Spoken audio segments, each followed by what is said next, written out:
Good evening, ladies and gentlemen, and welcome to another edition of Risen's Dark Tales. There are many stories featuring monsters and gremlins, but the ones that frighten me the most are those that spring from our own bodies. When a man of God transforms into a dangerous beast, can any of us be truly safe? This story is called The Goblin of Easton. There was once a monk who loved money and power more than he loved God. He would hear the confession of the good folk who attended the mission, and then would blackmail them into giving him gold and silver to keep their darkest secrets. He turned many wayward sinners' feet towards the fires of hell rather than the gates of heaven, encouraging their crimes in secret while he reviled them in public.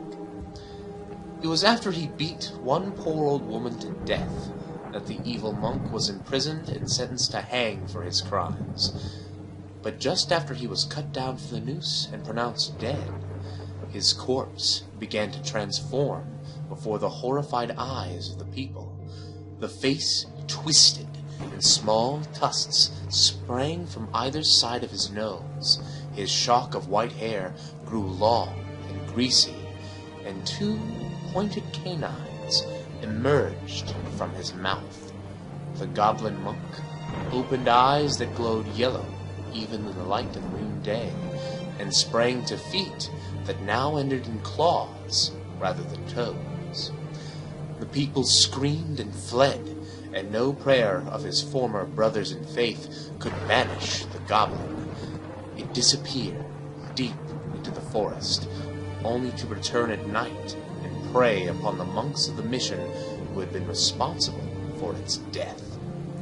After 5 of the brothers had fallen to the goblin, the rest of the monks abandoned the mission and moved to another part of the country. Since that time, the mission house had slowly fallen into ruin. That concludes our story for the evening, ladies and gentlemen. If you ever find yourself going for a stroll in the woods, keep a lookout for a small hooded man. He may have horns beneath his robes.